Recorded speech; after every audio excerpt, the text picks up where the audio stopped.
இலங்கை, பங்களாதேஷ் மாதிரி இந்தியாவாக்கணும்னு நினைக்காதீங்க. கடந்த 22 நாட்களா ஜந்தர் மந்தர் பகுதியில் சோனம் வாங்சுக் வந்து இந்த நீட் குளறுபடியில் எடுத்து அமைதியான உண்ணாவிரதம் போராட்டத்தில் இருந்தார். அவரை வந்து வலுக்கட்டாயமாக மருத்துவமனையில் சேர்த்தாங்க. அந்த நிகழ்ச்சியாக பார்லிமெண்ட்டை நோக்கி காக்ரோச் ஜனதா பார்ட்டி ஒரு பேரணி நடத்த பர்மிஷன் கேட்டிருந்தாங்க. பர்மிஷன் நீங்கள் தரல. ஆனால் அந்த பேரணியில் வர்றவங்க யார்? சமூக விரோதிகளா, தீவிரவாதிகளா, இல்லை பிரிவினைவாதிகளா? மாணவர்கள். ஒரு மாணவர்களை தடுக்க தெரியாத இந்த அரசு, நீட் தேர்வை நடத்த தெரியாத அரசு, எதுக்கு எதுக்கு எங்களுக்கு இந்த அரசு? மாணவர்கள் மேலே, அதுவும் ஒரு ஒரு பொண்ணை நீங்கள் அடிக்கிற வீடியோ பார்க்குறேன். ஒரு பொண்ணு தான் அடிக்கிறா. துணை இராணுவ படையை சொந்த மக்கள் மேலேயே கட்டவிழ்க்க வேண்டிய அளவுக்கு உங்களுக்கு அந்த மாணவர்கள் மேலே என்ன வெறுப்பு?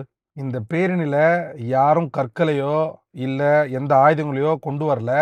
ஆனால் அவங்க மேலே நீங்கள் கண்ணீர் புகை கொண்டு வீசி, தண்ணீர் பீச்சு அடித்து, லட்டி சார்ஜ் பண்ணி, ரொம்ப கொடூரமாக சில பேர் கையெல்லாம் வெட்டி இருக்கு. அந்த வீடியோலாம் இருக்குது. அதெல்லாம் வந்து மெயின் ஸ்ட்ரீம் மீடியாவில் வரல.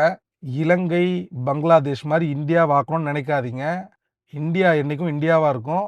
அது இந்தியாவாக இருக்க வேண்டியது உங்கள் கையில் இருக்குது.